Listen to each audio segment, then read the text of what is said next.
Dun dun dun dun dun dun dun dun dun dun dun. It's crypto night in Canada! Yay! Hey, Hi everybody. How are you? Good.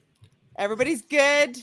Candace, I feel like you're gonna get sucked into a black hole of information.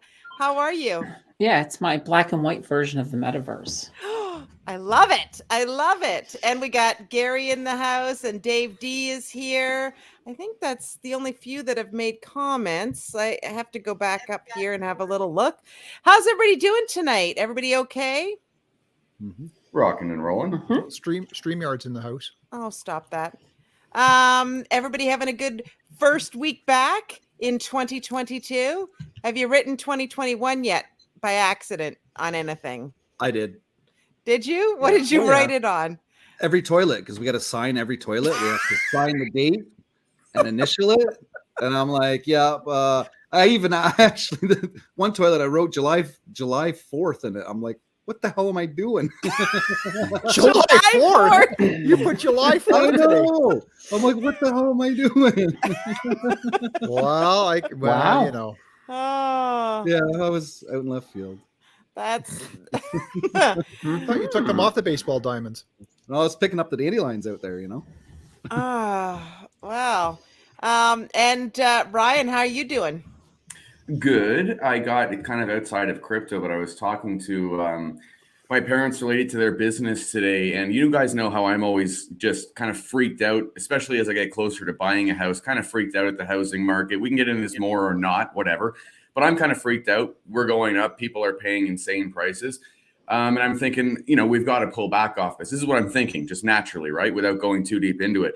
And then they're telling me spray foam. It's pretty much the standard if it's going to come to insulation now in a house, especially new houses. They do that amongst a bunch of other stuff. Spray foam, though, is going to go up 26% cost. Whoa. So I'm wondering so these prices have gone up. Now, what I'm wondering is 26% increase in cost is pretty ridiculous. But there's one thing it does seem to match, and it's like the rise in the cost of housing. I'm almost wondering if they're just doing this to kind of set a new standard for housing costs, and we don't see a pullback, because when you raise the cost of goods that much in a house, it freaked me out. Sorry for diving right into this. Freaked me right out. But when you raise the cost of the goods so much, you really can't see that much of a pullback on new listings. So it made me think, oh my God, the big boys are screwing us again, basically, because they're just all artificially bringing the prices to match the market right now. So anyway, everyone's going to see higher prices. I'm starting to think that we won't see that much of a pullback in housing. So it has me all confused. Okay, was there any reason that the cost of the raw goods has gone up? Not that I found out or that my parents found out or anything like that. They've been dealing with increased costs since this pandemic started. But 26% on one of the most expensive parts of the house, just given the chemical and the process involved. That's on a normal house, honestly, that probably represents anywhere from $10,000 to $30,000. So that's just on kind of one service. That's on one of the trades, right? So I'm just starting to think if you're overpaying right now 126 grand, you're not necessarily, because the manufacturers are going to raise the cost so that price makes sense. And then they can continue in these margins post-pandemic. That's what I'm thinking, because I don't understand, and maybe not all at the beginning, but maybe we can get into it later on your side of the supply. Do you think that they're recouping? Do you think that they're recouping their costs? These are the kinds of things that I wonder. Maybe, yeah.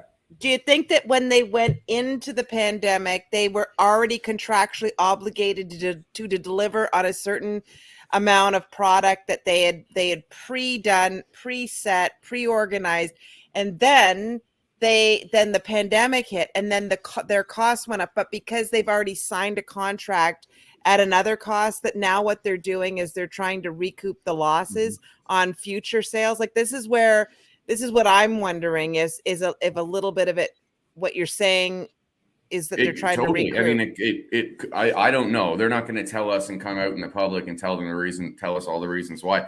I have no idea. That makes total sense though, because it's just. And the only reason I say that is because technically, if it remains as is, that's one strategy.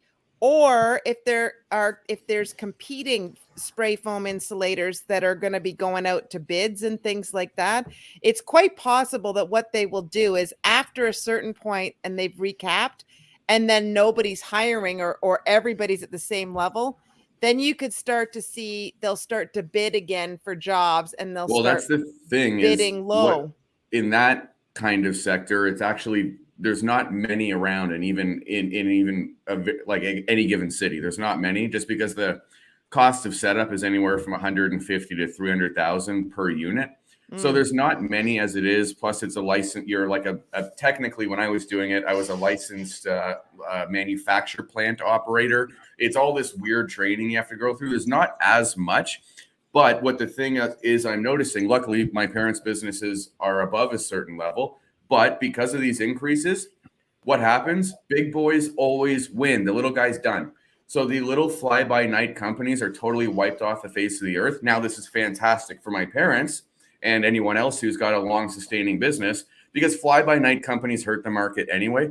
So, but right now we're seeing them be just crushed and weeded out. So it's kind of nice in a way, being on one side of it or seeing one side of it. Now, if I was on the other side, I'd say, oh my gosh, they're pricing me out of the market right now, and there's no way I can compete. So there's a double-edged sword, but either way, I don't think the prices are naturally going up at the rate that they're going up in construction. There's no way, because it just seems to really match housing prices. And how do you have a 26% increase on chemical?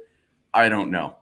Like that, I can never imagine. Like knowing what's involved in this and how tight they ship per pound. Come on, like I'm not. You gotta. That's a sell. Does it take it. Ryan? Does it take a lot of labor to do the spray foam insulation?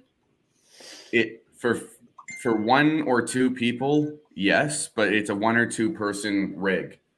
You know what I mean? So it's a one-off. It's very physically. It's not really about the people doing it. It's because they're going to get paid what they're paid, right? They kind of have a rate that's standard almost across Canada because they're federally licensed.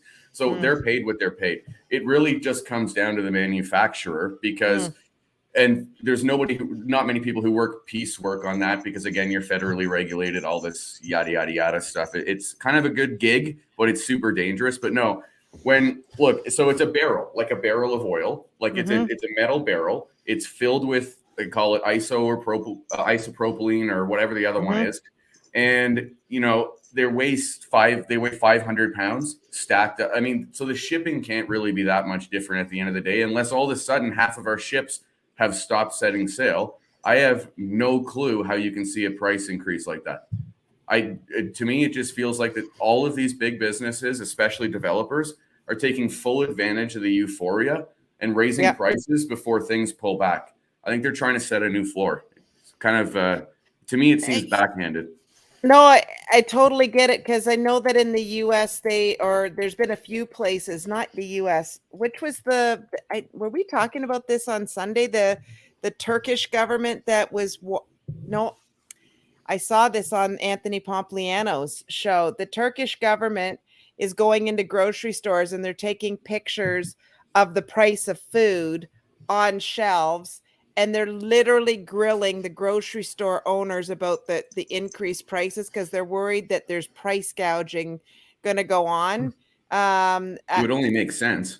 Like if you were a greedy corporation, knowing that there's no law against it and you'll never meet the people buying your product and it's merely a meeting, why wouldn't you? Let's just think about it. They're all going to do it unless people say you just can't do it. So if the developers have nothing stopping them from saying, oh, okay, well, all of a sudden my tile guy is going to get 10% raise and I'm going to charge 25% more, and you don't have a choice as a homeowner. So when you establish the new floor on a new home, all of a sudden all of these overpriced, dilapidated old homes suddenly have their values justified totally falsely, okay? Right. So it's almost worse for the long run, but it prolongs the inevitable. It's almost like we're very slowly ripping the Band-Aid here as opposed to just ripping it off, because it's like they saw gravy in 2021 and now they're going to take the whole gravy boat for themselves in 2022 and 2023. And what they're going to do too is with the Fed in the United States and Canada raising rates, you're going to have even more of a reason and justification because of your own internal costs to raise prices even further and further and further. And that is just it's going to shrink that gap between real costs and what we're paying at the end of the day because of shipping, whatever. Shrink that gap, and then we're ready to rock and roll. Yeah. But it's crazy. I was trying to scroll back up and find a comment that Gary Matthews made when we first. No. But it relates back to the comment that Gary first made when he jumped in the chat, was that he's got some new prices coming in for his coffee pods. I couldn't find it. Tim's looking now to see if we could find the comment. It's an extra 10 cents per pod. Yeah, just received an email from my coffee provider, increase in shipping cost. My coffee pods went up by 10 cents per pod. Yeah. Well, look, how about this? Very common sense question to everybody listening and to everyone here in the crew, okay? Look, Omicron, whether you believe in it, whether you don't believe in it, whether it's harsh or not, whatever, forget that, okay? But people are being sent home from work, okay? Yeah. So that's the end of the that's the deal. So there's a bunch of cases, but now, as opposed to 5 years from now you're forced to go home from work. So that is going to play a role in this at the end of the day. But the thing is, our price is going to come down when all of this Omicron stuff pulls back. No, right? They're going to stay where they are. So they're using everything they can as fast as they can to take advantage of the scared people out there in this crazy environment we're in. This Omicron is the best thing for corporations they've ever seen. It gives us justification to charge more for everything that they do and keep the prices there because we know it's going to open back up. We already have doctors coming out in Ontario left and right. Like we already know it's going to open back up probably sooner rather than later, as opposed to what we thought. But the prices aren't coming back. So what is this? This is just a run to the finish line for corporations, and we're all being used. That's what it feels like. I hate to say it like that, that's what it feels like. We could change our lifestyles to hurt them back, not buy as much consumer goods as. Oh, dude. Good luck doing that, dude. We all need, we need them. They don't need, you know what I mean? Like at the end of the day, if they don't have any buyers, they'll always have buyers. The boycott will never be big enough. Yeah. That's why they'll always control it. But this here's the thing, Ryan, is that everybody, no matter what the times are, good times or bad times, they always have enough for a coffee and a donut and a hamburger and French fries. Yeah, smoking a beer. Well, I'm telling you, right? But these days I haven't bought a pack of smokes in I don't know when. I stopped smoking decades ago. Well, 16 years ago. And at that point, a pack was $6. What's a pack now? If you get them in the gas station, they're around 20. If you get them on the reserve, they're around $8. Are you? That's a per diem for someone at work for food for a day. Holy shite! I don't know how they're that much in Ontario. That's insane. Holy smoke screen! What are they? What are they in Calgary, 16. Ryan? 16. Still a lot, but it's $16. Well, I don't know if ours are 20, but it's pretty damn close to that. It's in that area. It's over $10 a pack. So wow. That's incredible. I just think we're all being, so this is the thing now on a question for this, because it might relate to money generation and a spur of the markets on both crypto and the stock side. But do we think that this blatant manipulation of consumer prices, okay, and then the manufacturer prices, that blatant manipulation can affect the manufacturer price index, CPI, all of that data, right? It's going to make things seem so much better because of growth and the closing that gap.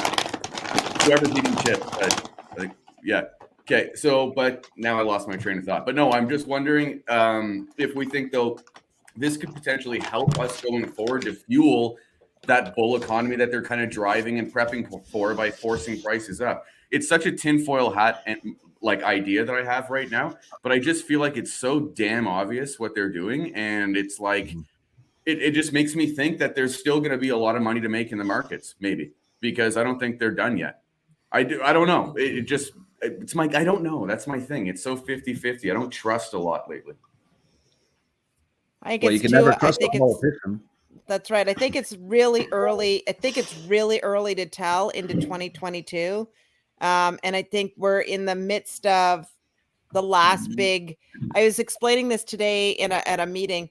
it's like we're in the tidal wave right now, but it's going to go up fast and it's going to dissipate fast. I think by the third week of January, we should be, I got my fingers crossed, but we're planning in our company just 3 weeks of bad. And then we think it's going to come out quick again.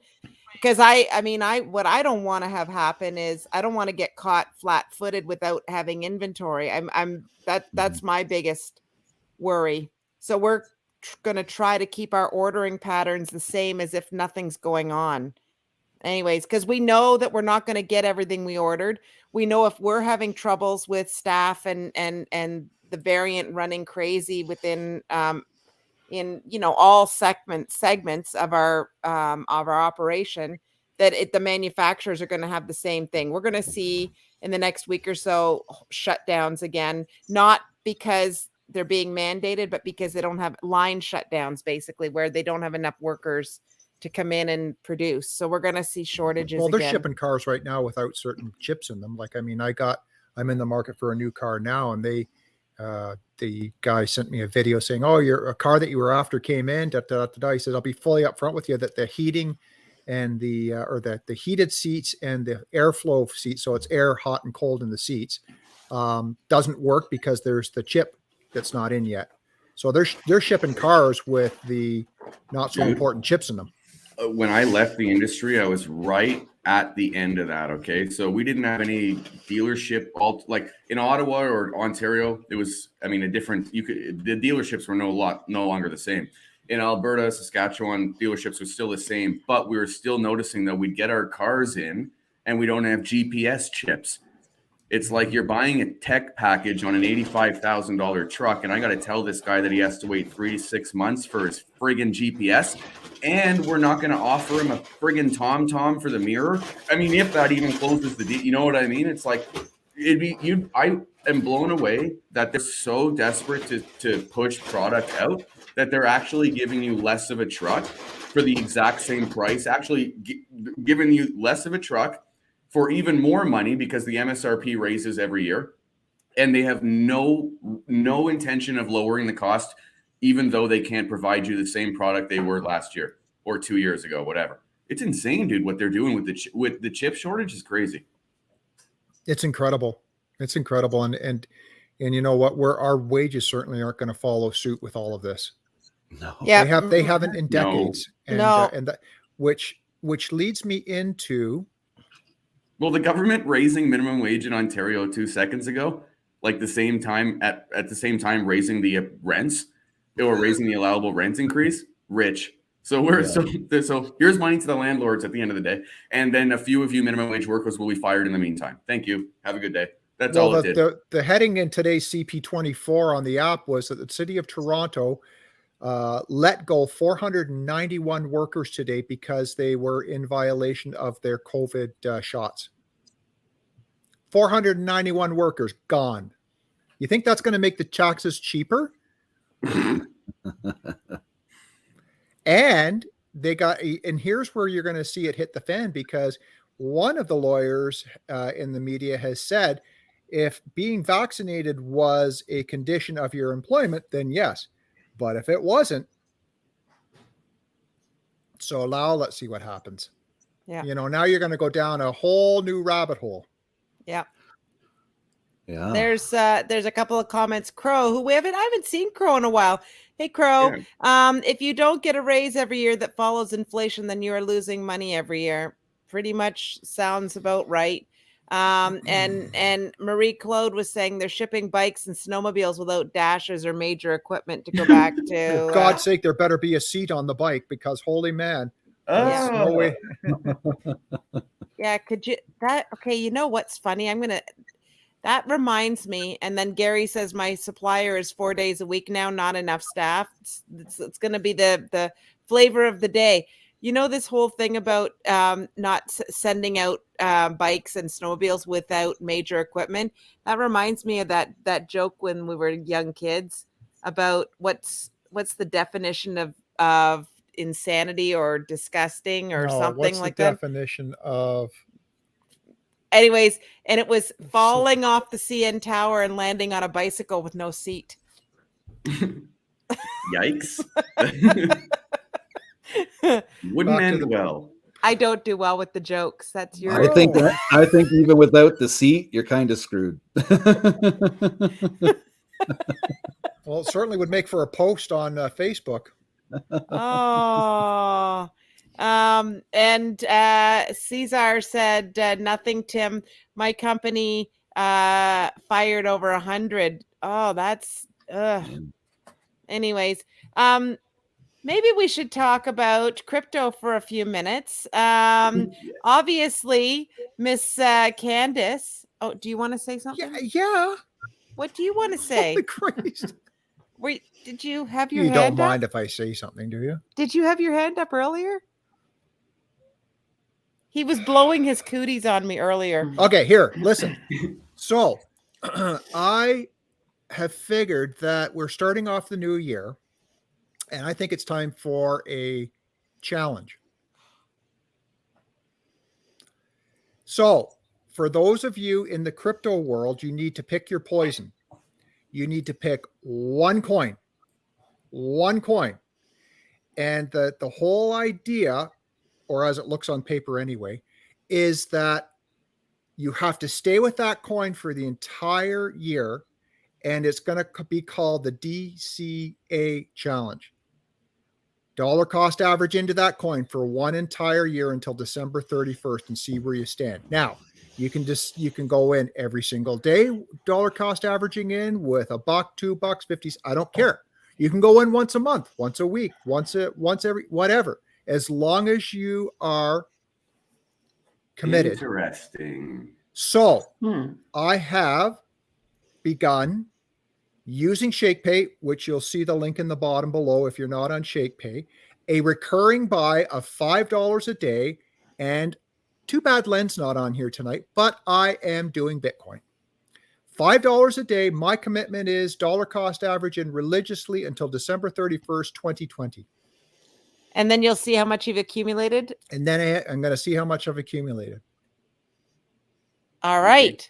So that's the challenge, folks. So I will give updates and say I have this many Satoshis or, whatever. I've opened up a corporate account on Shakepay, but A, they do not allow Visa cards on a second account under the same name. And B, they do not allow you to shake on a second account under the same name. Even though one is a separate entity of the other, apparently that's not allowed. So, but I am religiously, it's the dollar cost average challenge. And for those of you who want to, okay, you need to put your name in, you need to send that, you need to be honest, and you need to be able to every single week. And if I call you out, you have to be able to prove it. You're going to call Okay, I'll tell you what I'm going to do then on this challenge. I like this challenge already because I've kind of already made a decision where I'm going for a DCA scenario like this. So for my coin, this challenge is awesome. While I'm talking, folks, pick out what you're doing and think about it, okay, in the comments, obviously. I'm going to pick Ethereum. And the only reason I was going to go in all, if I were talking alts here for a sec, but now that we're not, I've already got my stocks in alts, whatever. I'm going to pick Ethereum because I've already been shaking every day. I get my sats back on my debit card all the time. And I've been selling every bit of that Bitcoin and buying Ethereum. So I've just been essentially getting Ethereum cash back, basically, right? So yep, that's what I'm going to do. And my dollar cost average, in case anyone's curious, because it will start small. It'll just be my cash back, maybe a little bit of maybe a referral here and there. I'm going to say on average, though, maybe between $2.50 and $5 a day is literally what's going to be going into Ethereum on just shaking and cash back. So that's my DCA coin, ETH. I'm ready to start that right now because I literally started fresh January 1st, dude. So I can start this whole challenge on Shakepay with you guys. Yeah. Okay, so you're going to do remember, ETH? the conditions of the challenge is that you've got to stick with the coin. But here's the latitude in it. You don't have to be like Ryan and I, where we're potentially contributing and dollar cost averaging every single day. I've got it every single day recurrence, and it sounds like you're going to do it every single day recurrence. But folks, please don't feel obligated to do what we're doing because everyone has a different budget. Okay. Yeah. So, whether it's once a week, once bi-weekly, whatever, as long as you pick one coin, stick with it, and dollar cost average into it. then every week we'll do a little segment saying, so how's the dollar cost average challenge going? That's cool. I love it. So Ken, you don't have to give us your coin now, but what? Because my word of the year was discipline. Right. So Ken, are you gonna join the challenge? No. Well, I can't because everything I buy is $100 worth of gas fees at least. So. Oh, you can't pick a different coin? There's nothing I'm interested in that's on an exchange really until, well, maybe when SATA Mass comes out this weekend, maybe I can do some DCA. Okay, hold on. No, because I know that I got to take care of Eddie. I just got to sit down here for 1 second because there is that alternative where we're going to run into feelings like Ken just had on this challenge. Maybe in Ken's case, you pick one coin, okay, and you have to stick with that coin for the year. No DCA in for you, maybe, but that's your coin for the year. So would you actually pick SATA, for instance? I don't think you pick SATA for a year. So maybe if you have to think about it that way, that's your part of, alter it so it fits you. Okay, I got to take care of Eddie, man. Well, I could just buy a coin right now live if I wanted to, and that's my coin, that's my amount, and let's see what it looks like next year. Oh, that would be fun. You guys want to do that right now? Yeah. But don't forget, there was the announcement with WonderFi buying has agreed to purchase BitBy. The deal's not done yet, but BitBy does have a number of coins on its exchange. So I haven't been into BitBy for a bit. I don't know. Get it a bit, but I don't know if we can dollar cost average in on that as well. I just know with the speed of Shakepay and what it does, that's my vehicle. Right. And the link's below for Shakepay if you haven't got a Shakepay account. So, okay, Candace, are you going to participate in this challenge? Sure.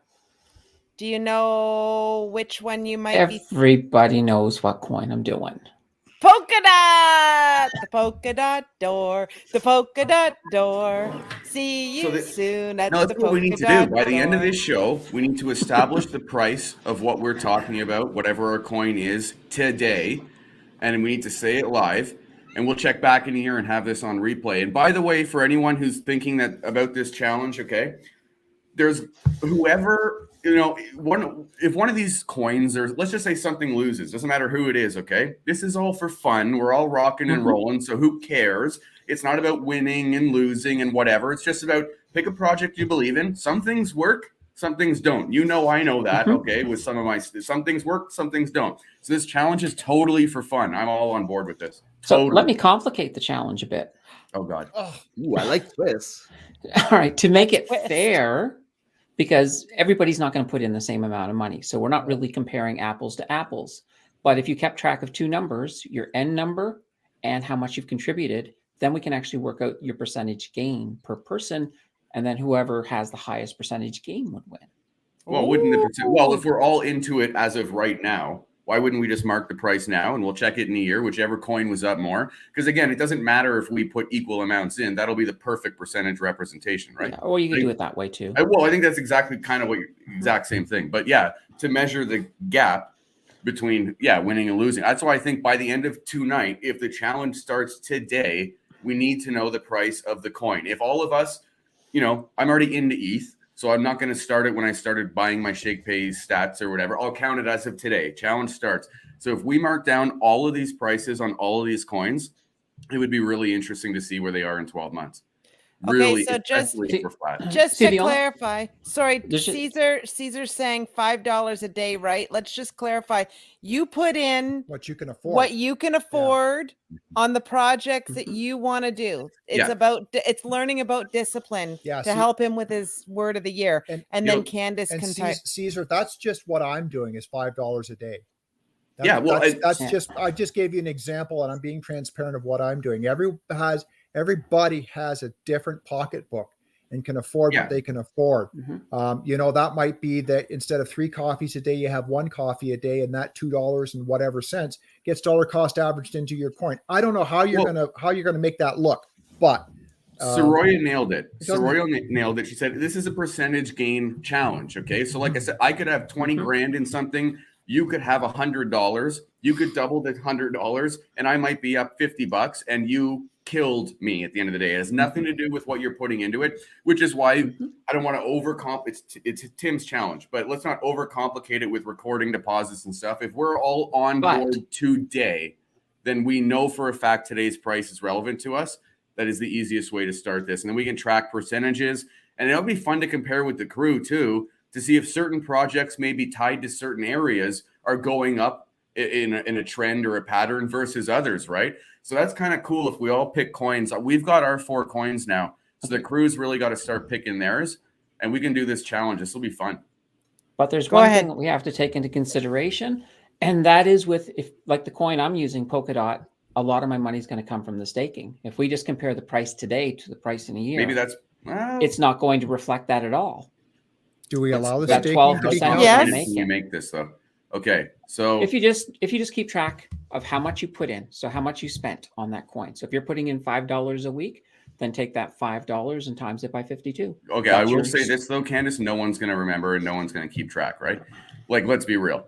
Like, nobody does that. So I totally agree. So so where we can do this easier, how do we account, or do we account for this? Like, Candace, would you be in Polkadot if there was no staking? Just a random question. Not in this contest. Okay, so yeah, that does change everything. So, but you know what? I think there's a couple of things. I think it's about, to Tim's point, it's about discipline. It's about teaching that dollar cost average. And so, you know, like last year's challenge for Tim and I was, how can you go from no money to making something at the end of the year? And so this year he wants to refine the challenge for us anyways. And we thought we'd invite you to participate. It's about we were not always disciplined. We would get a chunk of money and then we'd buy something, and then we'd get another chunk of money and we'd buy that. We were dollar cost averaging in a way, but it wasn't as disciplined as what Tim is saying. And that was his word of the year. So to help him fulfill on his commitment to himself is just about setting something and then seeing. Nate Palmatier did a great video with us. It's back With his Litecoin. with one of his coins that he said it proved to himself that he was always putting the same amount in, and some months it looked good, other months it looked terrible, then it looked really good, then it looked terrible. But by the time he got to the end of his journey, it looked really good. And so we just wanted to participate in that, on that level. That's all. okay, so we've got a lot of good ideas coming from Candace, because she brought up something incredibly important: farming, staking, all of that kind of stuff. So how about this? Because MC kind of nailed it. Love the challenge, but we need to tweak the rules. So how about we do this? Because let's just keep it as easy as possible. The people like Candace, farming, staking, they know what they're making, right? So they're obviously tracking this. Let's keep it simple and say, let's track just the percentage gain of the coin, and then also recognize, but it'll have to be on a side note, if you are staking, let us know too. For all we know, your coin could be down 10%, but you're up so much because you've staked. So let us know that too. But I still think we got to track the coin performance, because that's just the easiest metric. And then if you are staking and farming, that's up to you now to let us know how that's affecting your position. That's what I think. So we don't overcomplicate it for the people who are buying Doge, for instance, or whatever, right? But or Bitcoin or whatever, because then let's not because then do I start counting what's in Ledn and coming out every day? You know what I mean? So let's just track the coins today and see where these coins go. That's what I think. So then we can at least track projects instead of individual staking performance. You know what I mean? Yep. And so everybody, I know everybody's throwing some things out. So next Wednesday when we come, we'll revisit this conversation, and hopefully it's given everybody enough time to think about their own parameters, and also their which coin they're picking, and we'll bring it up and we'll have everybody dump it into the bucket and talk about what we're going to do. So Ken wanted to do a live buy. And so, where did it go? Where did your screen go, Ken? Hold on. Where is it?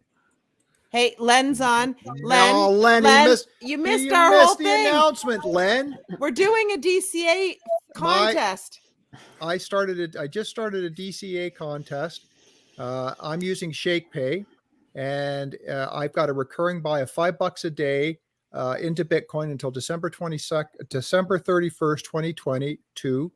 And we have just amongst the community sort of set out the path in which everyone is going to buy or pick their coin of choice and biggest percentage gain, right, Ryan? Well, and then we'll let each other know the bonuses, because some people might be farming and staking and whatever, but that's up to them to let us know. But yeah, we should track that, because it would be interesting to see. Again, I'm more interested. I love the challenge, and I'm so interested to see, kind of like with stocks, but in crypto, what projects and what ideas are working. Some of the crew might have insane ideas we've never heard of. We're only going to see that once we start comparing performances and stuff. It'll be really cool. Yeah. All right. Here's All Ken. right, Ken. Ken's doing It's his all live yours. buy. Shaman. Okay. The names. Yeah, the shaman coin. It's The shaman coin. Don't Shaman squeeze King the shaman. Emu. That's right. So let's just see if we can get What this is? to But what does the shaman coin do? Oh, that's for everybody to look up and do a little due diligence. Is on there it. but is it an NFT for sure? But is it like an NFT thing, or is this? It's a game. It's a game thing. It's a game. Yeah. So the network fee was $56. I don't know. I got to adjust my slippage. Yeah. here. Oh, you have to adjust your slippage. Adjust the slippage. See if it'll go through now.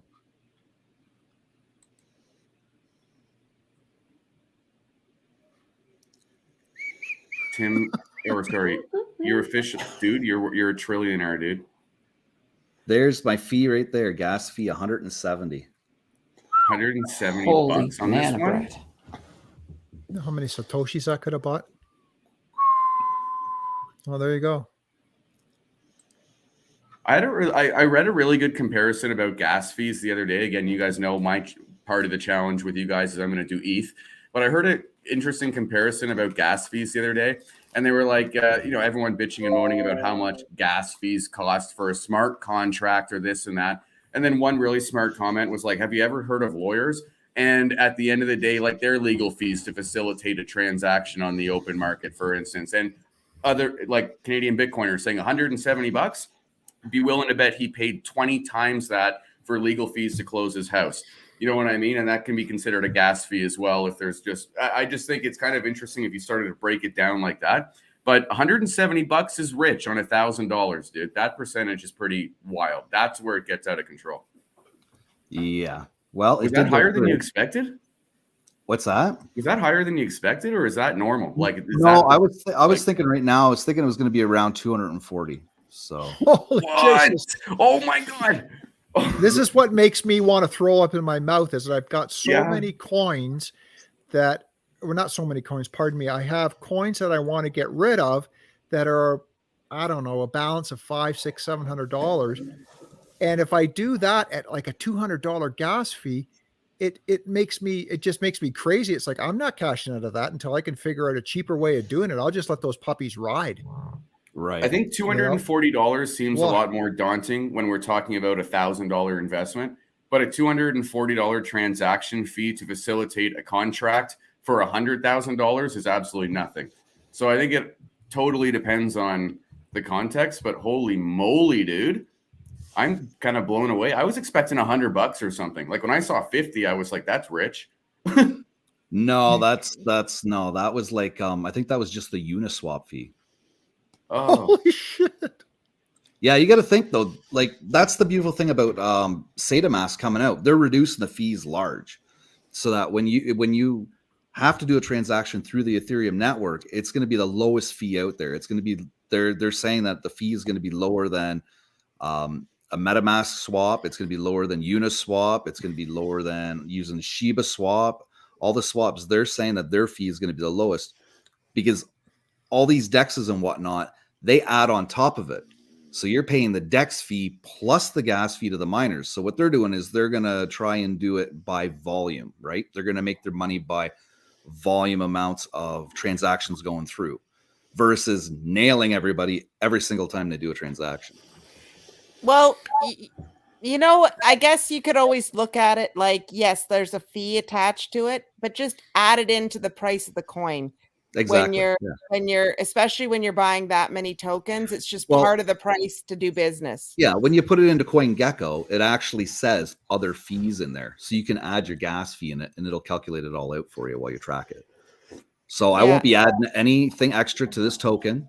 I'm just going to let it go for a year and we'll see what it looks like in December. Okay, so you're not doing the DCA. We're going to assume that was your allotted DCA amount that you just did it all at once. That's and you're going to leave that for one full year. Right. I won't touch it. I won't sell it. I just pulled it up and looked at it a little bit. I don't know however many other people were. I'm just trying to understand these coins a little bit more. So the Shaman King anime series, I just don't understand what it's all about. I know it's gaming, but it's gaming it would be in the great. Metaverse, though. It's gaming in the metaverse. And I want everybody that is on here, if you're interested, I would like you to actually dive into that coin. I'm not saying buy it. I'm saying dive into it and figure out why I chose to put $1,000 on that coin. Okay. Cool. So maybe that's next week. We'll each come back with a little bit of information on it because I'm going to read it. I've got it. I looked it up. I've got it up on my phone. And I just want to say this really quick too, because I don't know if I got I don't know if I said it correctly, but with respect, like when properties, for instance, or personal property, especially valuable properties associated with an NFT, okay, these gas fees are going to be nothing to transact when it comes to authentication that would normally be required on the paper-to-paper side of things. So when people are knocking gas fees right now, it's because we're at the beginning of the race. Wait till we start if I don't need, for instance, to pay for lawyer's verification or anything or crazy stuff, or even a notary to certify something that is legit, and I can instead pay a gas fee because an NFT is associated with a certain product, then these gas fees become nothing all of a sudden. So that's all. I love Ledn. He's got a great show, but for people who are tripping on the gas fees, put it into zoom out, the famous crypto line, zoom out here, okay? Because when we start associating gas fees with real world stuff that actually has value here, these gas fees are nothing. And we have a proven smart contract that's impenetrable. To say that a gas fee right now is the whole reason why you're going to abandon Ethereum, that's thinking 10 years in the past. So that's just my opinion. But these gas fees might seem expensive on $1,000 transaction. These gas fees are going to be incredible when you're buying a $400,000 NFT associated with a property or something like that, right? Well, so that's why my minimum buy-in is $1,000. That way I can justify the $100. Again, I'm on your side with this. Because we can go down this whole rabbit hole with people against Ethereum or anything built on it. Zoom out because it's a weak argument. That's all I wanted to get at. I love. Well, yeah. If you death, it's just if you buy or sell a $350,000 NFT, $170 ain't nothing to you. It really isn't. It's literally a drop in the bucket. So that's what I'm saying is this is why we need to stop looking at Ethereum and the ridiculous of maybe this NFT market or the fact that these transaction fees are ridiculous right now. We're at the beginning of the Boston Marathon. Okay. There's a whole lot to go. And by the time we get to the finish line, NFTs are going to have a place in our life, like we've never seen. You already have an NFT in Ontario. It's your QR code to get into places. Okay. So we're already starting to get there. No, I'm dead serious. True. It's very true. When we start associating these QR codes and these NFT, these smart contracts to real life assets, that's where that whole argument triggers me. And because it's the weakest argument. So I want to put it there for the crew right now. We're at the beginning. It sounds crazy now, just like Bitcoin sounded crazy 5 years ago. And, or a year ago when you first met. Exactly. These ETH fees are nothing. Dave D said, and this is addressed directly to Ken, if your coin goes to 10,000 in a week, are you saying you won't touch it? And I would say, Ken, if that coin all of a sudden jumps to the moon, there's a penalty fee that I get. Nobody's going to kill you for taking your coin out. In fact, take the money. Take the money. You know how good I am with keeping my profits going and just, set it and forget it.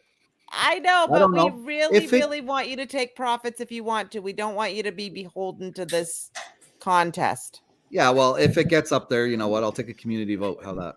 That sounds good. Community That vote. just like Elon Musk. Just like Elon Yes. Musk. That'd I'll be let you guys awesome. decide whether I cash it out and maybe Yes. donate a portion of it to And- someplace. Oh, that would be awesome. And Cesar says Oracle and Candace checked out the Wilder World, and it stoked him. So this You know is what's our funny? I think Yes. this guy's trolling us because he just types Wilder World in my live streams, trying to get me to say it because it's impossible to say for some reason. Son of a bitch. Oh man. Yeah, you did that Well, earlier. I think Panda's saying, no, don't take it. Follow the challenge and hold on until December. Panda, I thought you were like our financial advisor. I'm thinking that's not good financial advice, dude. Okay, so Candace, speaking of Wilder World, I'm thinking it's time for Dun, dun, dun, dun. Oh, I was waiting for you to say what it was, but no, it's time for Axfinity. Yay! All right. So last week we were talking a little bit about how do you make money in these games, and I mentioned about the Axfinity in the Philippines. So I was asked just to bring a little bit of information about that. So I have. So we'll start off really, really basic first. So Axfinity, this is a game that's been running since March of 2018. So it's been around for quite a while. It's a trading and battling game. So if you look up in the top in the menu bar, you'll see these the three purples and the three greenish things. Those are called axes, and they're a team. So you have a team of 3, and the other player has a team of 3, and it's like a strategic battle game, almost like playing cards. So it's a very complicated game, and it's hard to master, but that's what it is in a nutshell. So some of the things you can do in here, you can collect axes, you can breed axes, you can raise axes, battle them and trade them as well. So that's some of the activities that you, of course, do within the game. Can I ask you a question at this point? Is that not like what Pokemon used to be? Like, didn't you? Yeah, it is. It is inspired from Pokemon. That's one of the inspirations for the games. Absolutely. But where Pokemon was just cards, these axes are represented in game as an NFT. Okay. So here's the question. How do you make money? Yes. So the first thing you can do is you can farm and sell SLPs. So SLPs are called smooth love potions. So they're an item in the game. Ryan likes the Names. love potion. Love potion number 9. I know. Well, anyway, these are an item in the game, and they're required to breed axes. Oh, So if you remember sprinkle one a of the little love activity, potion. yeah, I guess they just can't get their groove on without some love potions. Wow. And you can farm these SLPs by battling monsters, players, or completing all of their daily missions and quests. So that's the main thing that people are grinding in this game are these smooth love potions, and they're able to sell them and make quite a bit of money off of them. I wonder if it's like a drug that you sell in real life. If they're addicted to gaming, probably. Maybe. I mean, probably. But here's the thing. Another big way to make money is by breeding rare axes. And what do you need to breed rare axes? Smooth love potions. Amazing. This is like Neil's horse racing game. Kind of. It's a little bit like it, just a slightly different version. So when you breed rare axes, you're basically breeding 2 axes. The offspring is going to have traits from both of the 2 parents. And the average offspring sells for about $200. Wow. Now, the most expensive one to date has sold for $130,000. And this is American. These numbers are all in American. So you can make quite a bit of money breeding if you get lucky.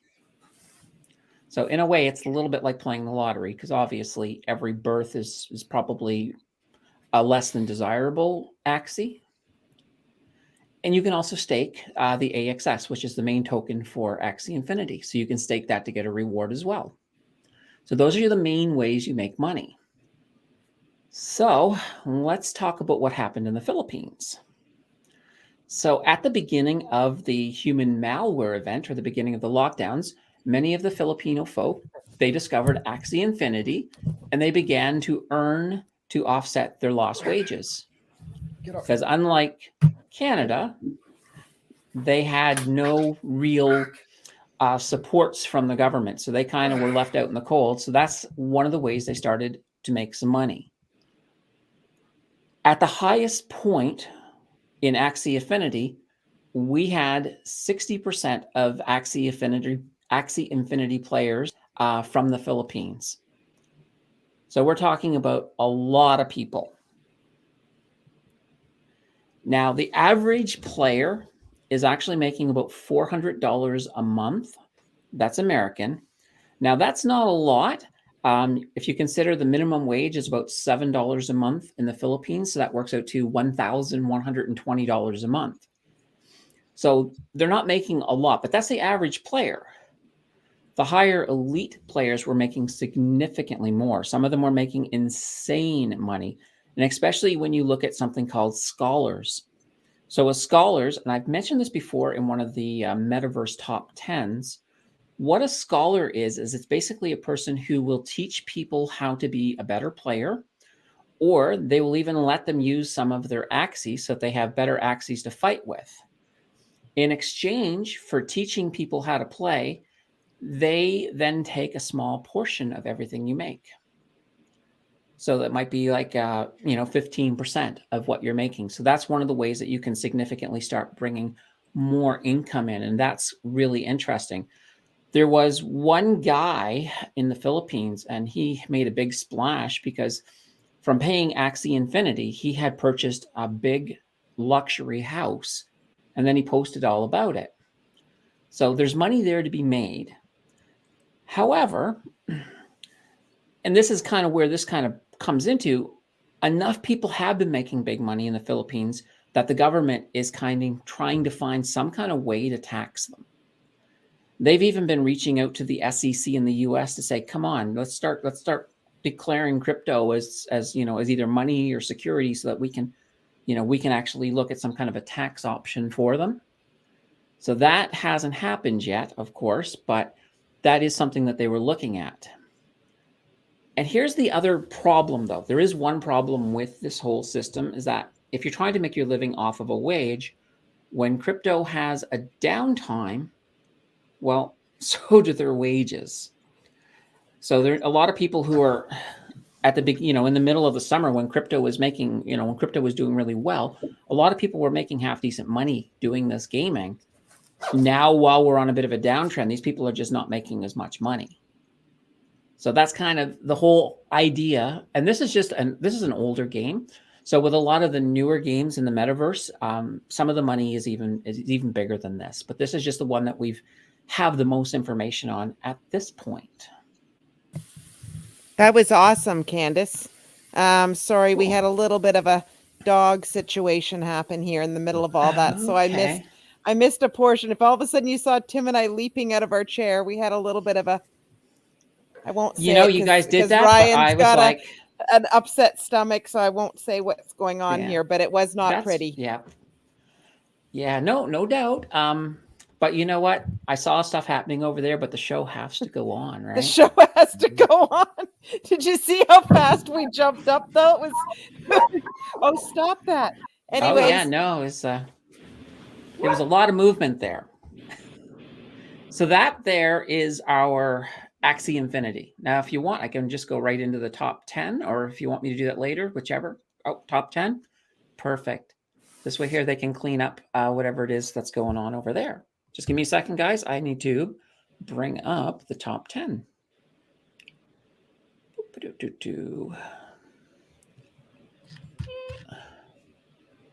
You guys are seeing more than you should be seeing right now, but okay. Holy slides, Batwoman.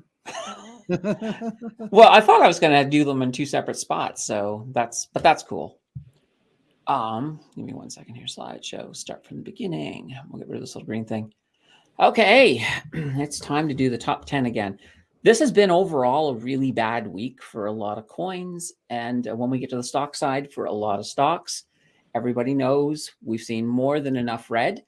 So let's take a look and see what changes we have in our top 10. So coming in at number 10 is a new coin. It's called Rainy Corn.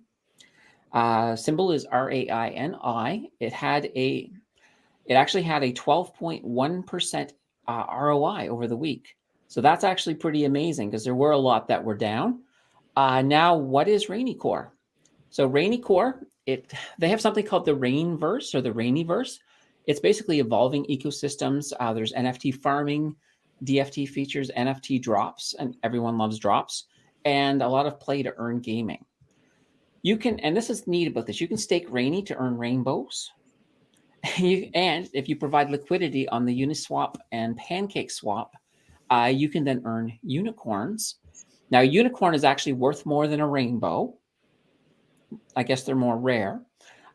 So rainbows and unicorns are then used to buy some exclusive NFTs, also exclusive trading cards, and to pay entrance fee into different tournaments within this game.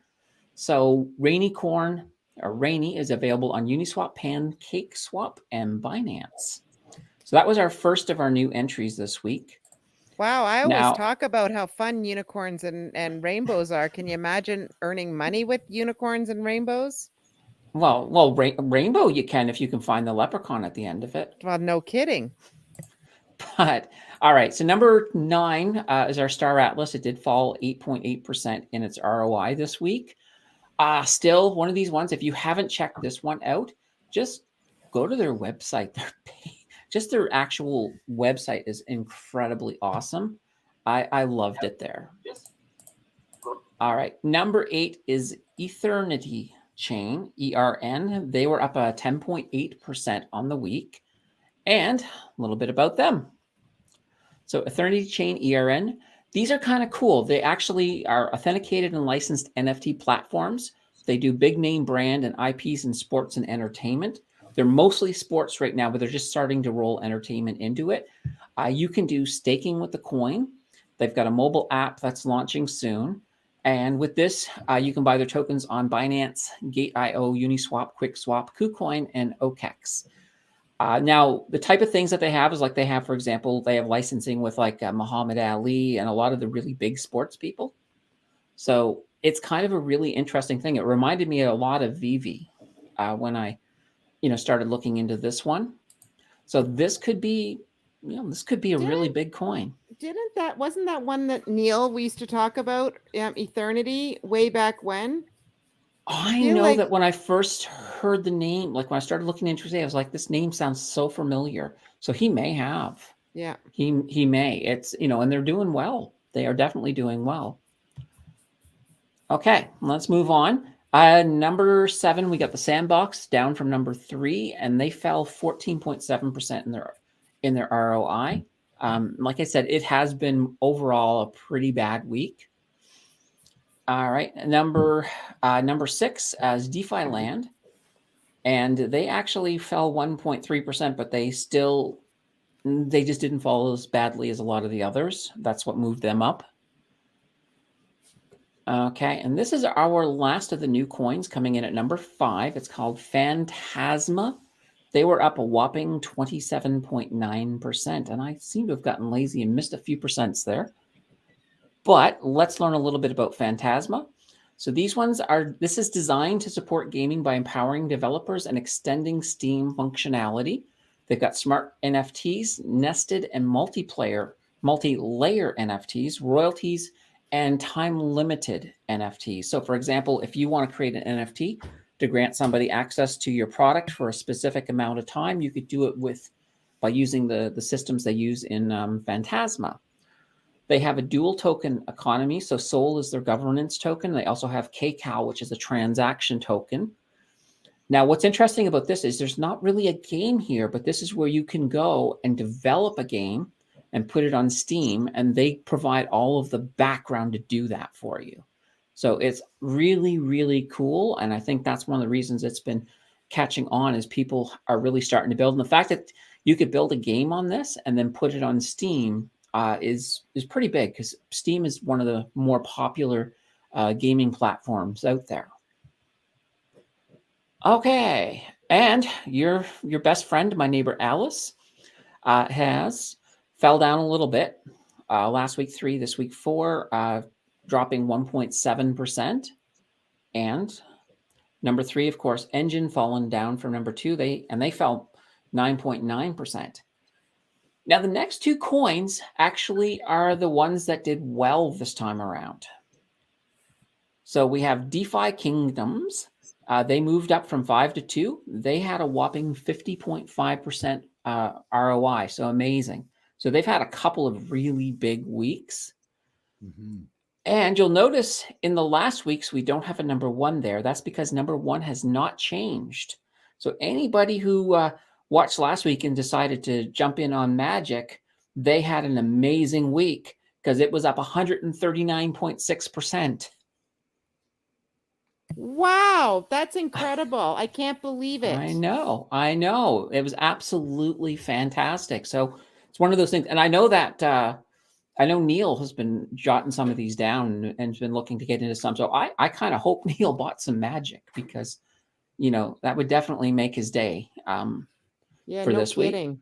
No kidding. And it's going to be interesting to see what happens next week because, if the market starts to recover and if crypto starts to recover, some of these numbers are going to get bigger. I don't know if Magic will get any bigger. Maybe it's hit the end of its run, but it's definitely one to watch. Yeah, no kidding. Now the stocks. I've expanded the stocks from a top 5 to a top 7, and by popular request, I have put in the ROI. I love it. Now, one of the reasons I had expanded this is because people were like, "Where's Facebook? Where's Facebook?" And Facebook was always just about to hit it. So I said, let's just expand it so that way we can have Facebook in here as well. So let's take a gander at this. So this week's number 7 was last week's number 4, the Round Hill Ball Metaverse ETF, ticker of Meta, and they were down 6.62%. You're going to see a lot of these ones were down. I think all of these ones ROIs were in the negatives except for one, just to show you how bad the week was. So that was number 7. Number 6, one of the new ones that moved into our account was NVIDIA, so NVDA, and they were down 7.99%. Coming in at number 5, and this is, I didn't even need to change this because number 5, it actually is Meta Platforms, which is, should be an FB. That's my mistake. But they were down 4.57%. So their ticker is FB. Just keep that in mind. I forgot to change that. So that is where Facebook came in this time at number 5. So they're starting to make their move in. Our number 1 from last week, Microsoft, fell down to number 4, losing 7.48% on their ROI. Mm-hmm. Coming in at number 3 is Apple. Now, Apple was down negative 2.9%. However, last week they became the first company to hit a 3 trillion market cap. They did. So, you can't hold them back right now. So that is Apple. Number 2 is Amazon. Amazon was down negative 2.86%. But they did still move up a little bit. Now, the number 1 this week, the only company that made any positive return on investment was Qualcomm. Qualcomm was up 0.16%. Not a lot, but a little bit. And welcome back, Tim. But yeah, so that's it for this week with the metaverse. That was awesome. Thank you so much yet again, Candace. Really, really appreciate that. No problem. I'm just going to unplug myself. I'm stuck here. Just once we're having challenges. We'll be a second. Keep talking. Just a quick update on that coin I bought. The gas fee I was charged was $124.38. Yay. Which is not associated with your buy-in point. It's associated just with the transaction in general. Right. And of course, that coin is already down. So, Well, it's good. Dude, it happens every time. It's classic. Every time. Mm-hmm. Every time. I'm thinking in the next couple of days, I'm going to realize some serious profits on some stuff I've been doing on the stock side and double down on some other crypto stuff. Awesome. Things are pretty cheap. I don't know, but we shall see. Panda's wondering if you can buy Shaman on any other or on exchanges. Where did you buy it? Is it easy to buy? that's up for them to look Panda, for. you know what? I like the way Ken does it. Do your own due diligence, you son of a gun. Yeah, I'm just Figure gonna it bring you. I'll bring you the information, just like my video earlier about Impact XP. I'll bring you the information. The rest of it is for you to figure. I'll it help out. you, Panda. Here's the answer: GOOGLE. And you can do that either .ca or .com, and it'll get you to the same spot. Oh my gosh. Wouldn't you just go to CoinGecko? Oh. I almost, there's a part of me that sometimes thinks I wish I started my channel when people are like, oh, Ryan, how do you do this? And I'm like, Google it, man. Oh. No, but with crypto, I almost think that that's all you can do, because people will blame you if it does this or that or whatever. It's all over the place. I mean, I think, Ken, you're doing it smart, man. Like, just you buy what you buy. The rest of you figure it out. I kind of like the challenge of tell me why you buy it. I kind of like that. I love that. Like, you know, Yeah. because I've had such a successful last year, and people keep asking me, how are you doing it? How are you figuring it out? Well, here you go. I picked a coin. Now you tell me why I chose that particular Yeah, coin. that's good. Yeah, we're gonna have a pop quiz next week. He's gonna ask the same question, and so we'll hopefully people will come back with an answer. That's awesome. I wanted to say hi to Verena. Popped into the chat. We haven't seen Verena in a few weeks, and she's our VB.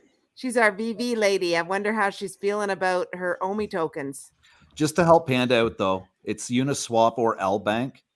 You purchased it on LBank. That's You're like, I'm not going to right tell you now. anything. You do it. And then you're like, I know, just but in case, bro, here's Panda, exactly how to get it. Done such good stuff for us, giving us advice. So I thought I'd, throw him a bone here.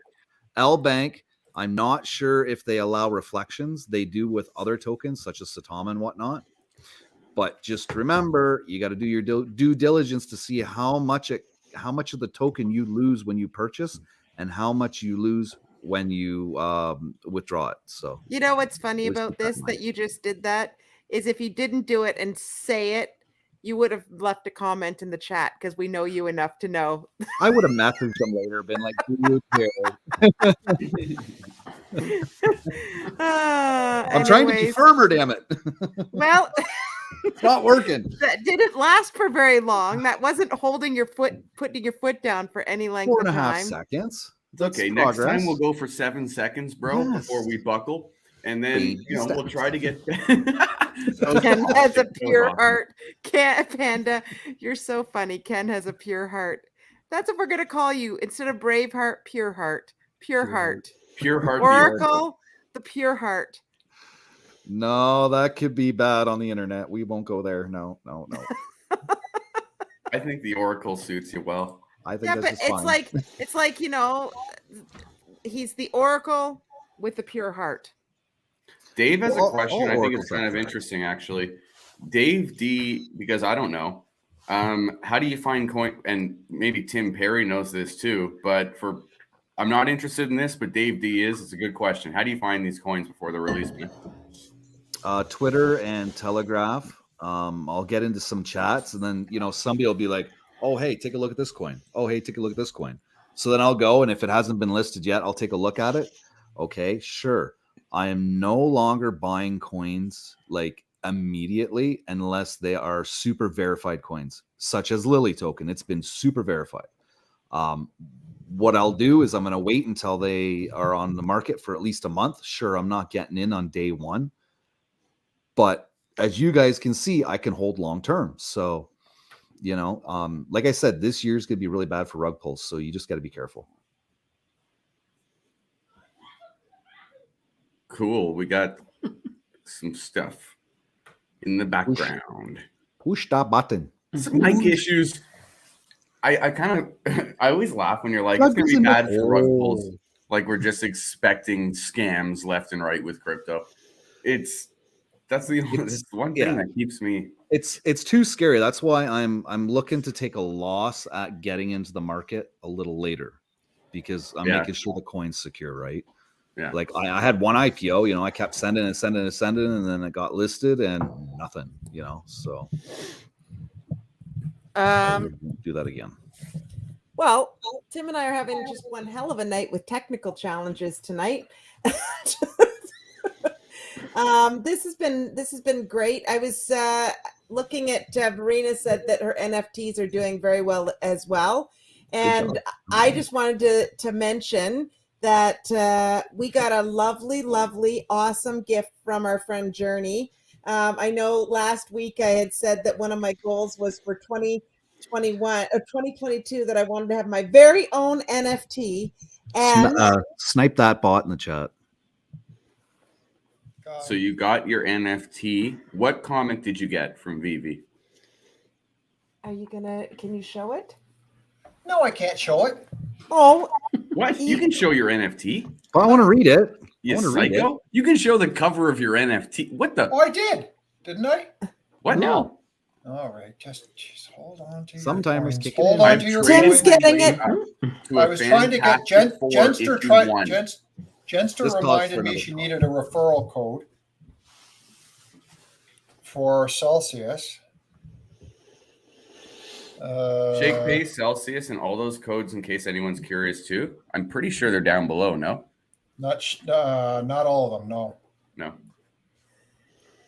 Yeah. So anyways, I wanted to send a big shout out to Journey and thank him for sending that along. We got an Avengers NFT. It's super cool. It's That's super awesome. cool because I love the Avengers. It's one of the few comics that I do know about. So I was very excited to get that. It was very kind of him to do that. And so I'm hoping that it will start our journey. Starting us on a journey. It's interesting because like I know that you, Ryan, are thinking of like moving your way up the ladder with these. I don't even know how we get the drops. I don't even know how we begin that journey. And so I'm hoping Journey's going to be able to come on in the next week or two and be able to talk about a little bit more and do a deeper dive on some of these NFTs.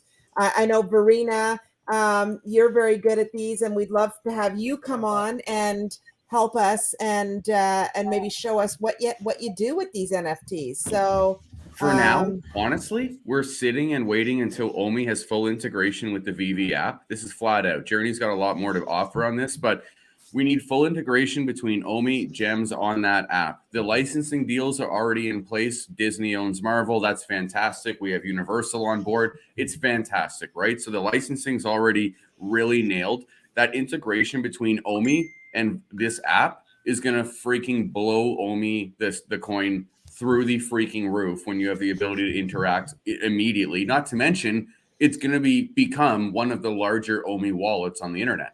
So it's going to happen almost overnight when they decide to do this. When that happens, drops are going to explode. So whatever you can get before any of this happens is limited drops. Obviously, you're talking about the first licensed NFTs, right? So I think anything's a winner right now. Okay, so what you're saying is that it's really important to try to get your hands on and hold as many of these VV NFTs as you possibly can. Well, if you're interested in it, but yes, if you're interested in it for sure. Yeah, that's the one you gave me too to start. That's awesome.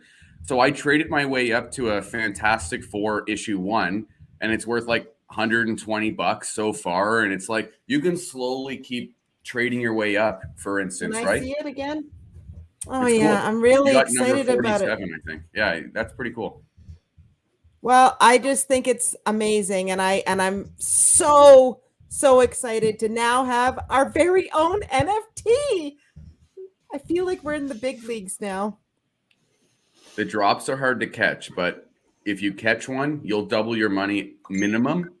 And, best case scenario, you could 1,000x your money instantly. So if you catch a comic drop for $6.99, they're very limited. They're very hard to catch. If you catch one just by clicking the button, if you happen to click it at that right time, right when it launches, at that millisecond, you'll get one for $6.99. And if it is a rare drop, you're selling it for $1,000 or $2,000 or $3,000. And then at that, like if hello. Hi, Natasha. Natasha, that's her name. I didn't know you could see me. Yes.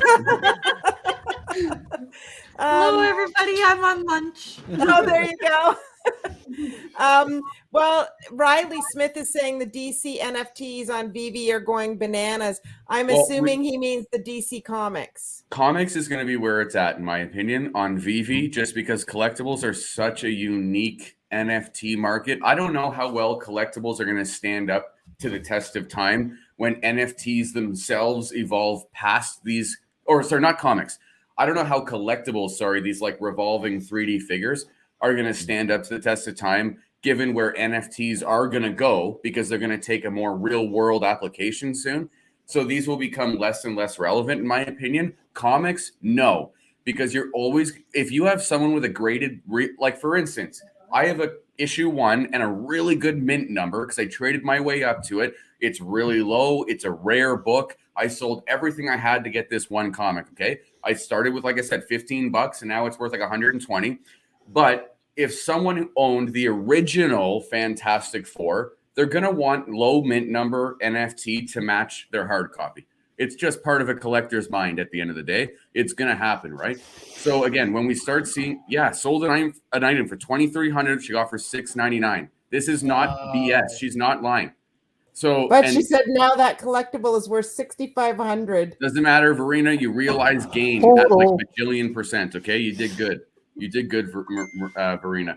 But and she says she has a Marvel Comics #1 secret rare. Which I'll tell you this: if you find the right buyer, that's a down payment for a small house. Yeah. She's saying that's seriously a long hold. So Verena, like we're really super interested in this, and I know Cesar is saying like, how do you know when they do drop and things like that?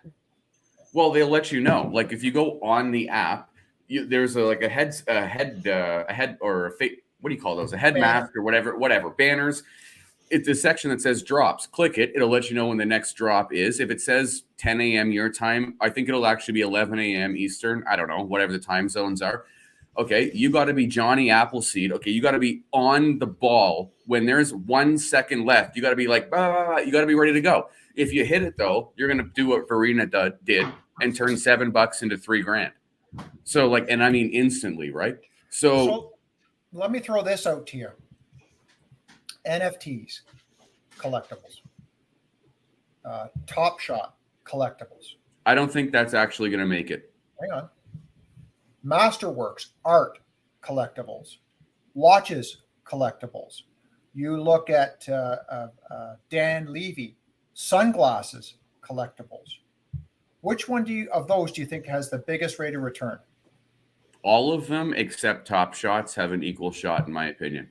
Top Shots haven't separated themselves, nor do they link to any real physical product that is already in the marketplace. Linking a watch to an NFT is genius. That's genius.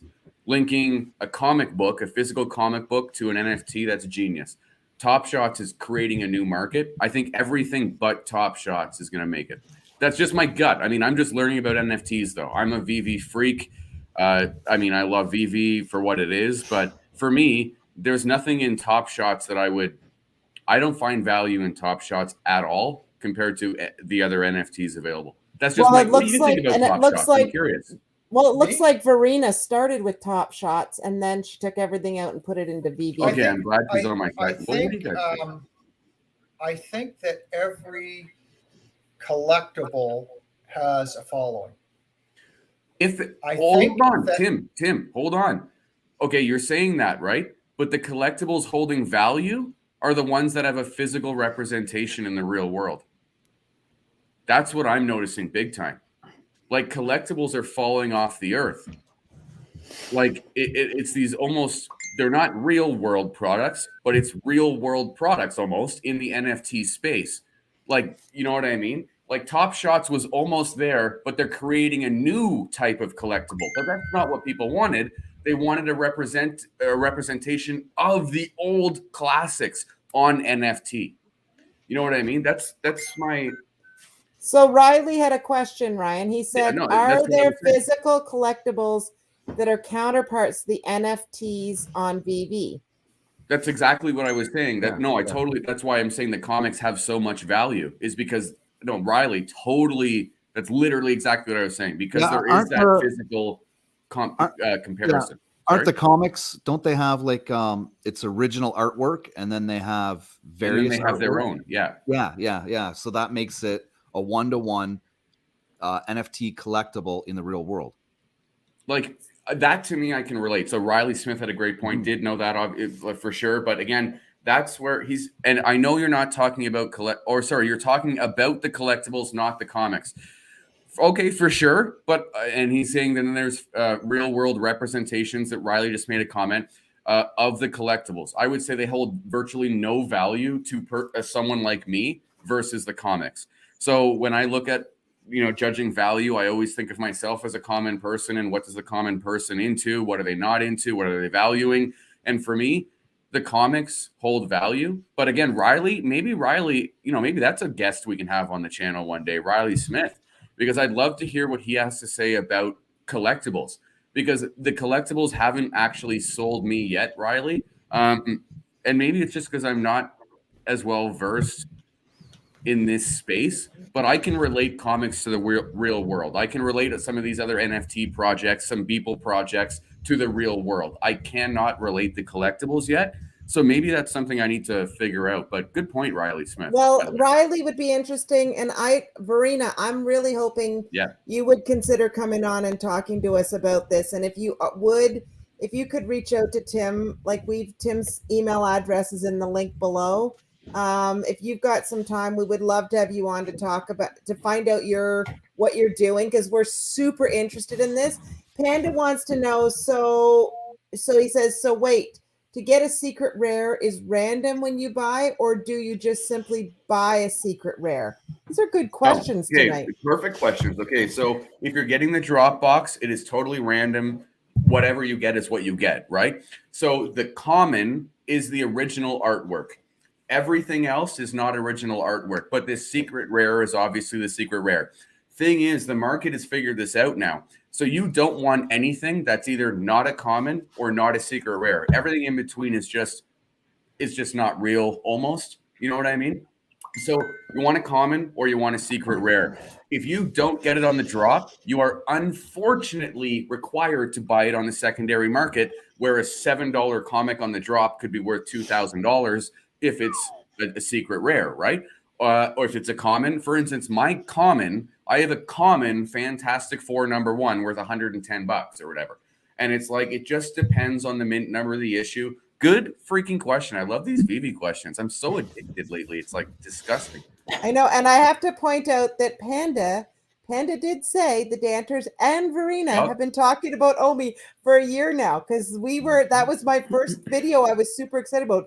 Oh my gosh, you guys have to hear about this. You did have that one with the goat, the Omi goat. I remember that. Goat Omi. That was our highest watched video. And we should go back and pull that out and have a look at it, because honestly, it was us talking about it for the very first time, predicting what the future was going to look like in NFTs. And look at here, we finally have an NFT. Verena, on the other hand, she's gone full in and she's making money on it like crazy. Journey's making money on it like crazy. There's a bunch of people. Can I also say this too? Because I actually am really interested.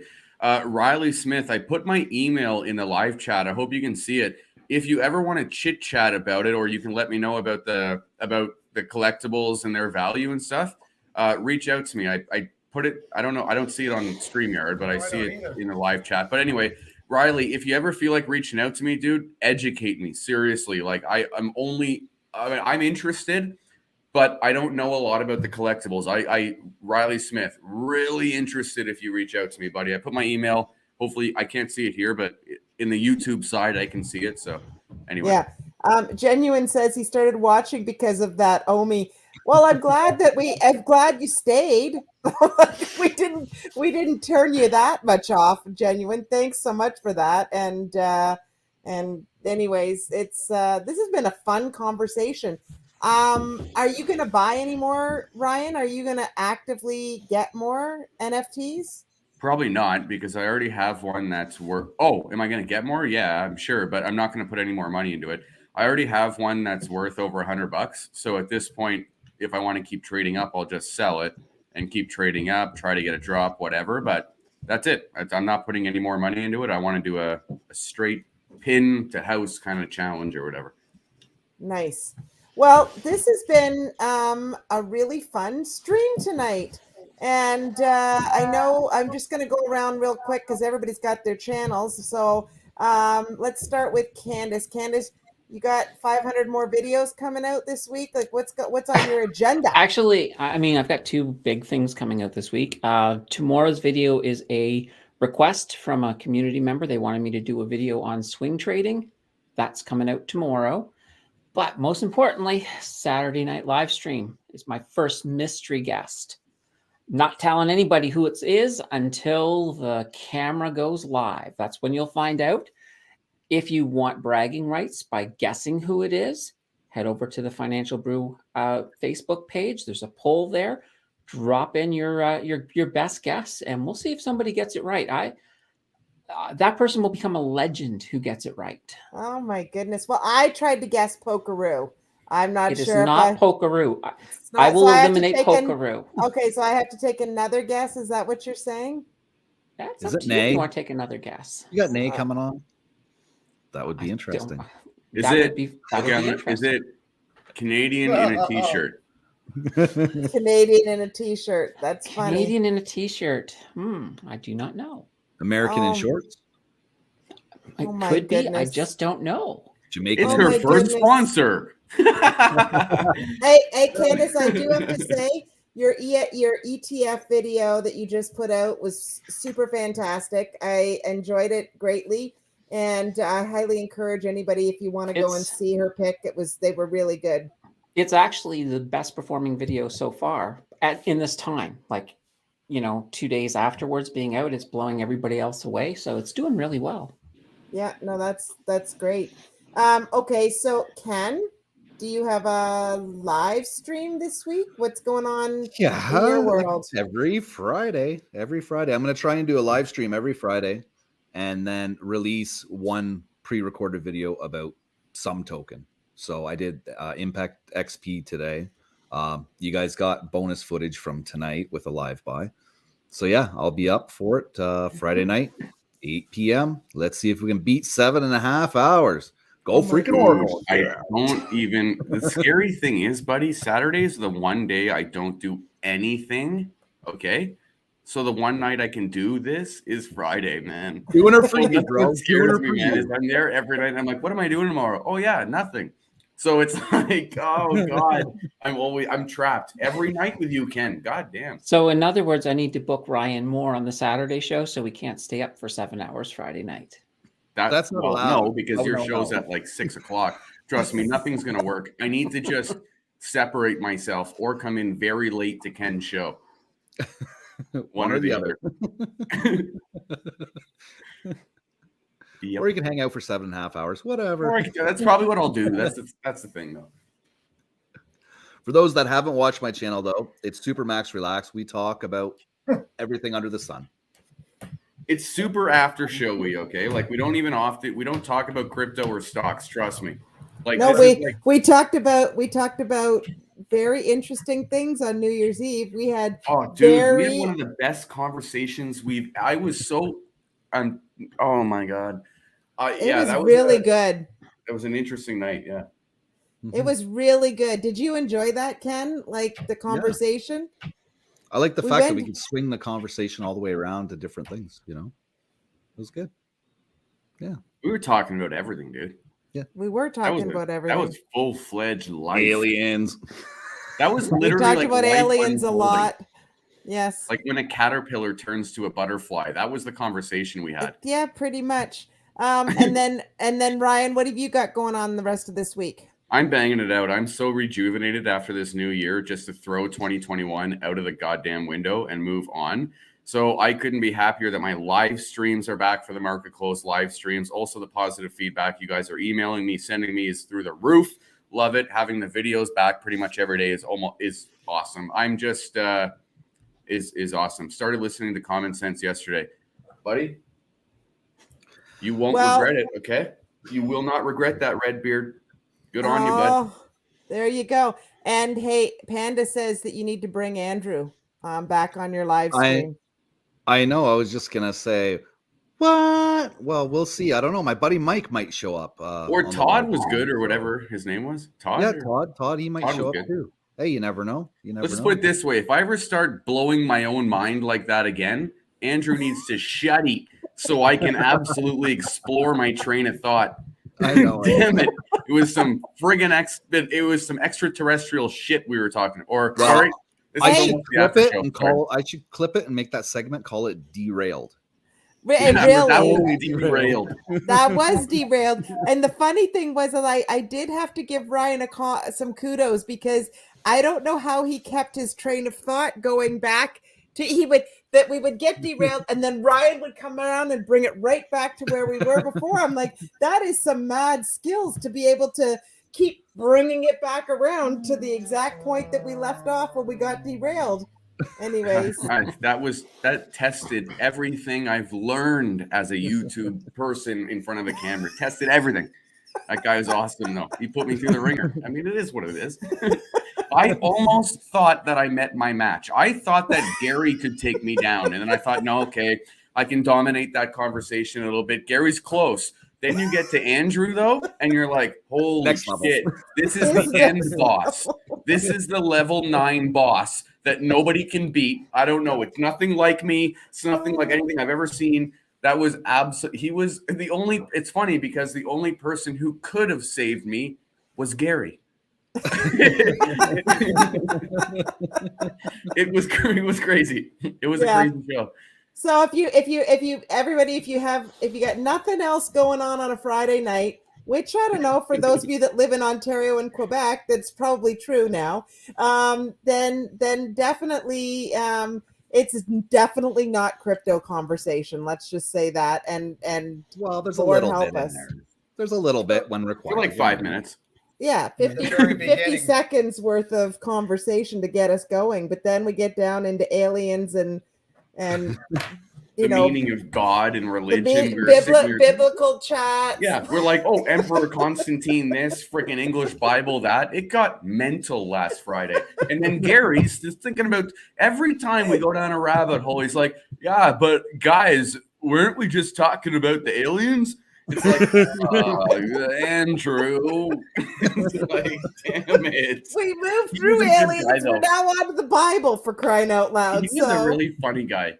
He in was weird a way. funny guy. It was a nice way to spend New Year's Eve. Let's just say I that. really don't think he has a fiance though. I never saw her. Yeah, I didn't see her either.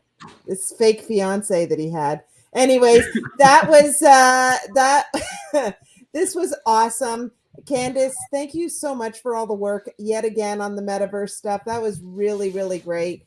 Ken, I'm looking forward to finding out more about your shaman and shaman. How did I say it? Shaman King Inu. Yeah, and we will all be coming back next week with some information on that and our dollar cost averaging project. You are all wonderful for joining us. Those who have stayed the course with us for 1 hour and 32 minutes.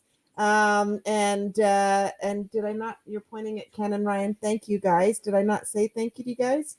Yeah. I didn't. Or Him saying know. I didn't. Just- Thank you. You guys are awesome. Anyways, You're welcome.